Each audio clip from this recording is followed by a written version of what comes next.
Welcome to This Explainer. Today we're diving into a fascinating, total mind-bender of a mystery about how light plays tricks on us and how we've actually learned to use those exact same tricks to see the world. I mean, we rely on light for pretty much everything, right? But here's the thing. Light doesn't always just travel in a perfectly straight, boring line. Sometimes it bends, it warps, and it creates these wild illusions that seem to completely defy logic. So let's break down exactly why that happens and how it impacts your daily life.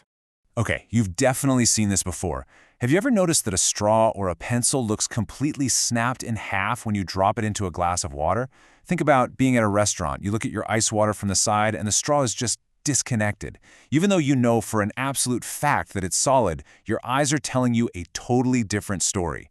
Well, it's not magic, and no, your brain isn't glitching out. It's actually a fundamental rule of physics playing out right there in your glass.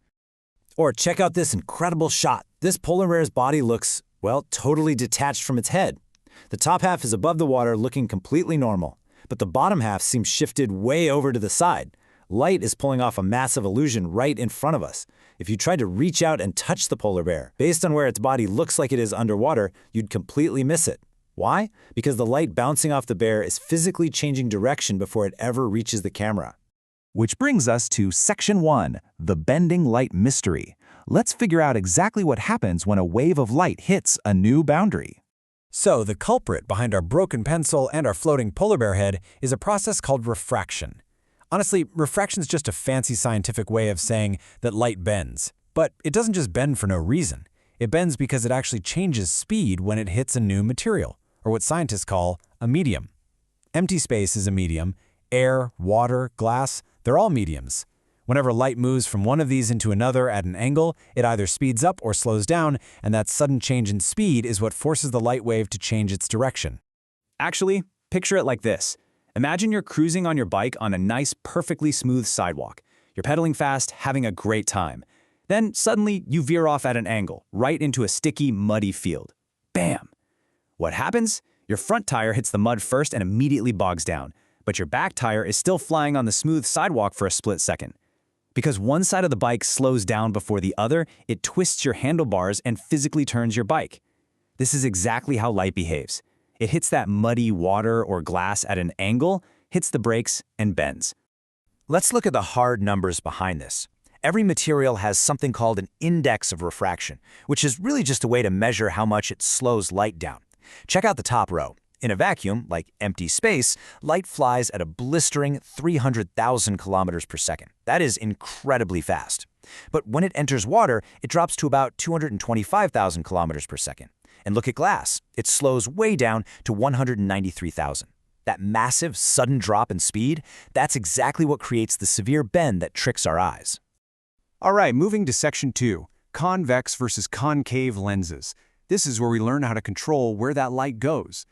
So once humans figured out this trick, we realized that by shaping glass, we found a literal physics cheat code. Look at what's happening on the screen. You are seeing real-world light beams interacting with these lenses. On the left, the light comes in straight, hits the curved glass, slows down, and bends perfectly inward to meet at a single point. But look at the right. The light hits a differently shaped piece of glass and shoots outward, spreading all apart. Just by changing the curve of the glass, we dictate the light's final destination. The crucial thing to remember here is the difference between our two main tools. First, we've got the convex lens. It's thicker in the middle and thinner at the edges. Its whole job is to converge light, bringing all those separate rays together to a single focused focal point. Then, on the flip side, we have the concave lens. This one is thinner in the middle and thicker at the edges. Its job is to diverge light, spreading the rays apart into a much wider area. These two basic shapes, they are literally the building blocks of almost all optical technology we use today. And we've done some absolute wonders with this simple concept. Take the early 1800s, for example. Sailing at night was terrifyingly dangerous. Lighthouses existed, sure, but their open flames just scattered light everywhere in all directions, totally wasting it. Then, in 1823, a French scientist named Augustin Fresnel designed a revolutionary convex-style lens. By creating this specific series of curved glass rings, he gathered up all that wasted, scattered light and refracted it into one powerful, highly focused beam. It was so incredibly efficient that sailors could see it from over 20 miles away. These lenses literally saved lives. Which brings us to Section 3, lenses in the human eye. Because yes, we've got biological lenses built right in. You don't need a fancy camera or a giant antique lighthouse to find a lens, because right now, your very own eye is acting exactly like a high-tech camera, using that same power of refraction. When light bounces off your screen and enters your eye, it first hits your cornea, which is this clear, curved layer on the front of your eyeball. The cornea is actually your eye's first convex lens, bending the light inward. Then, the light passes through a second adjustable convex lens deeper inside your eye. This one actually flexes and changes shape to fine-tune the focus, projecting a perfectly crisp image right onto the retina at the very back of your eye.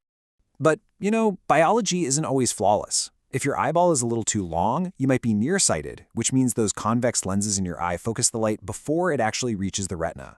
Or, if your eye is too short, you're farsighted, and the light tries to focus behind the retina. But since we understand how refraction works, the fix is super easy. We literally just place an artificial lens right in front of your eye. Eyeglasses or contacts. We use a concave lens to spread the light out a bit for nearsighted folks, and a convex lens to pull it together earlier for farsighted folks. We're just using physics to perfectly align the focal point. It's truly amazing when you stop and think about it. The simple fact that light changes speed in different materials allows us to bend it completely to our will. We've gone from just being confused by broken-looking pencils in a water glass to creating life-saving lighthouse beams to literally correcting human vision. So, knowing how changes in speed cause light to bend, take a look around your room right now. Where are the hidden lenses hiding in plain sight? From the camera on your smartphone, to the peephole in your front door, to the glasses right on your face, how many ways is light being bent around you right this very second? Keep your eyes open, and we'll see you next time.